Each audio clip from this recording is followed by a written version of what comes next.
Hey guys, so welcome back to another great episode of SR Vlogs. So, if you're watching our channel for the first time, I am a plus 1 commerce student with computer application. So, in this video, I'll be sharing 5 important study tips for your theory subjects.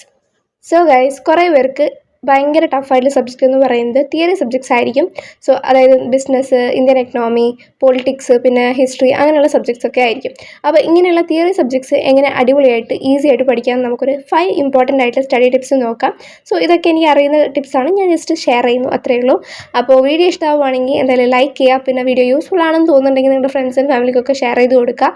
പിന്നെ next video എന്താ വേണ്ടതെന്ന് കൂടെ comment ചെയ്യുക. പിന്നെന്താ, channel കാണുന്നവർ subscribe ചെയ്യാത്തവരാണെങ്കിൽ എന്തായാലും subscribe ചെയ്യുക. സോ നമുക്ക് ഫസ്റ്റ് സ്റ്റെപ്പിലേക്ക് പോവാം.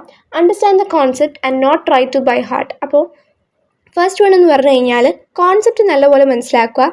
അത് ബൈ ഹാർട്ട് ചെയ്യാൻ ട്രൈ ചെയ്യുന്നതിനേക്കാളും കോൺസെപ്റ്റ് നമ്മൾ നല്ലപോലെ മനസ്സിലാക്കി കഴിഞ്ഞാൽ നമ്മുടെ ഓൺ വേർഡ്സ് അറ്റ്ലീസ്റ്റ് നമുക്ക് എഴുതി വെക്കാൻ വേണ്ടി പറ്റും. അപ്പോൾ അങ്ങനെ ചെയ്യുന്നതായിരിക്കും കുറച്ചുകൂടെ ബെറ്റർ. സോ ബൈ ഹാർട്ട് ആക്കണ്ടെന്നല്ല, ബൈ ഹാർട്ട് ആക്കാം. അതായത് കുറേ കീ പോയിൻറ്റ്സും അങ്ങനെയുള്ള മെയിൻ ആയിട്ടുള്ള പോയിൻറ്റ്സ് മാത്രം ബൈ ഹാർട്ട് ചെയ്ത് വെക്കുക. ബാക്കിയുള്ള കാര്യങ്ങൾ കോൺസെപ്റ്റ് മനസ്സിലാക്കി പഠിക്കുന്നതായിരിക്കും കുറച്ച് ബെറ്റർ എന്ന് പറയുന്നത്. സോ അറ്റ്ലീസ്റ്റ് നമുക്കിപ്പോൾ ബൈ ഹാർട്ട് പഠിച്ചിട്ട് മറന്നു പോയാലും നമുക്ക് കോൺസെപ്റ്റ് അറിയാമെങ്കിൽ നമ്മുടെ ഓൺ വേർഡ്സ് വെച്ചിട്ട് അങ്ങ് എഴുതാൻ വേണ്ടി പറ്റും.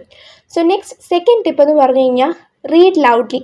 കാരണം കുറേ പേര് പറയുന്ന ഒരു പ്രശ്നമാണ് ഉറക്ക് വരുന്നു ടെക്സ്റ്റ് തുറന്നു കഴിഞ്ഞാൽ തന്നെ. അത് എനിക്കും ഉള്ള പ്രശ്നം തന്നെയാണ്. കാരണം ഞാൻ ബിസിനസ്സൊക്കെ ഇങ്ങനെ തുറന്നു വെച്ചങ്ങ് കുറേ നേരം കഴിയുമ്പോഴത്തേക്ക് അങ്ങ് ഉറക്ക് വന്ന് ക്ഷീണം പിടിച്ചിരിക്കലാണ്. സോ അങ്ങനെ ഉറക്ക് വരുന്ന ആ ഒരു പ്രശ്നം നമുക്ക് സോൾവ് ചെയ്യണമെങ്കിൽ റീഡ് ലൗഡ്ലി, നമ്മൾ കുറച്ച് ഉറക്കെ വായിച്ച് പഠിക്കുകയാണെങ്കിൽ കുറച്ചൊക്കെ നമുക്ക് കൺട്രോൾ ചെയ്യാൻ പറ്റും ഉറക്കൊക്കെ.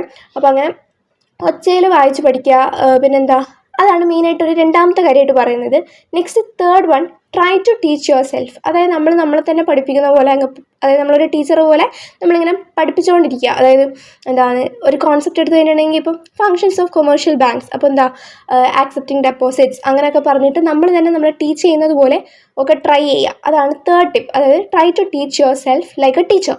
അതായത് നമ്മൾ ഇല്ലെങ്കിൽ വേറൊരാൾക്ക് പറഞ്ഞു കൊടുത്താലും കുഴപ്പമൊന്നുമില്ല. അതാണ് മൂന്നാമത്തെ ടിപ്പ്.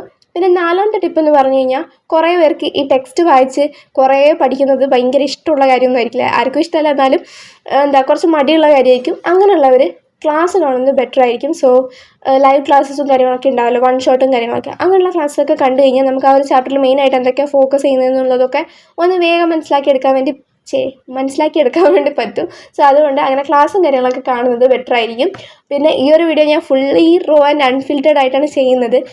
എന്തൊക്കെയാണോ എനിക്ക് തോന്നുന്നത് അപ്പോൾ ഞാൻ പറയുന്നുണ്ട്. പിന്നെ മിസ്റ്റേക്സ് ഒന്നും ഞാൻ കട്ട് ചെയ്യുന്നൊന്നുമില്ല. പിന്നെ ആകെ കുറച്ച് സമയമല്ലേ ഉള്ളൂ, ആ ടൈമിനുള്ളിൽ വീഡിയോസൊക്കെ ഷൂട്ട് ചെയ്യണം എന്നുള്ള ഇതുകൊണ്ടാണ് ഞാൻ റോ ആൻഡ് അൺഫിൽറ്റേഡ് ആയിട്ട് ചെയ്യുന്നത്. സോ എന്തെങ്കിലും മിസ്റ്റേക്സോ കാര്യങ്ങളൊക്കെ തകരാറൊക്കെ ഉണ്ടെങ്കിൽ എന്തായാലും ക്ഷമിക്കുക. പിന്നെന്താ, നെക്സ്റ്റ് ഫിഫ്ത്ത് ഇമ്പോർട്ടൻറ്റ് ടിപ്പ് എന്ന് പറഞ്ഞു കഴിഞ്ഞാൽ try to solve PYQs or PYQs ഒക്കെ ഒന്ന് ജസ്റ്റ് വായിച്ച് അറ്റ്ലീസ്റ്റ് നോക്കുക. അതായത് കുറേ ക്വസ്റ്റ്യൻസ് ഏതൊക്കെ റിപ്പീറ്റഡ്ലി വരുന്നത് എന്നുള്ള കാര്യങ്ങളൊക്കെ മനസ്സിലാക്കാൻ വേണ്ടി പറ്റും. അപ്പോൾ അങ്ങനെയുള്ള കാര്യങ്ങളൊക്കെ ചെയ്യുക. പിന്നെന്താ, ഇതൊക്കെ ചെയ്താൽ തന്നെ ഒരുവിധം നമുക്ക് തിയറി സബ്ജക്റ്റിൽ അടിപൊളിയായിട്ട് മാർക്സൊക്കെ സ്കോർ ചെയ്യാൻ വേണ്ടി പറ്റും. അപ്പോൾ ട്രൈ ചെയ്ത് നോക്കുക. പിന്നെന്താ, ടിപ്സൊക്കെ എങ്ങനെയുണ്ടെന്നൂടെ കമൻറ്റ് ചെയ്യുക. പിന്നെ ഈ ഒരു ടിപ്സൊക്കെ ഞാൻ ഫോളോ ചെയ്തിട്ട് ഫുള്ളി പ്രാക്ടിക്കലാണോ എന്ന് ചോദിച്ചു കഴിഞ്ഞാൽ ഇതൊക്കെ ഞാൻ ഏതൊക്കെയോ സന്ദർഭങ്ങളിൽ യൂസ് ചെയ്തിട്ടുണ്ട്. ഇപ്പം ഞാൻ ചെയ്യുന്നില്ല. PYQs ഞാൻ ചെയ്ത് നോക്കിയിട്ടില്ല. പിന്നെ ക്ലാസ് കാണാറുണ്ട്. പിന്നെ ബൈ ഹാർട്ട് ചെയ്യാണ്ട് അണ്ടർസ്റ്റാൻഡ് ചെയ്യാൻ കുറച്ചൊക്കെ ട്രൈ ചെയ്യുന്നുണ്ട്. പിന്നെ ഞാൻ ഒച്ച വെച്ചിട്ട് തന്നെയാണ് പഠിക്കാറ്. അപ്പോൾ അങ്ങനെയുള്ള കാര്യങ്ങളൊക്കെ ചെയ്യാറുണ്ട്. ഇനി മുതൽ വേണം നമ്മളെല്ലാം ഓരോന്നായിട്ട് ചെയ്യാൻ വേണ്ടിയിട്ട്. പിന്നെ നമ്മുടെ കംബാക്ക് സീരീസിൽ ഞാൻ പറഞ്ഞിട്ടുണ്ടായിരുന്നല്ലോ, നമ്മൾ എല്ലാം ഒറ്റയടിക്ക് തീർക്കുന്നതിനേക്കാളും ദിവസവും കുറച്ചെങ്കിൽ പഠിച്ചാൽ നല്ലതാണല്ലോ. കുറച്ച് പഠിച്ച് എങ്ങനെയെങ്കിലും ഒന്ന് തീർത്ത് ഇത് അടിപൊളിയായിട്ട് സെറ്റാകണമെന്നാണ് എൻ്റെ ഒരു കംബാക്ക് സീരീസിൽ മെയിനായിട്ട് ഞാൻ എയിം ചെയ്യുന്നത്.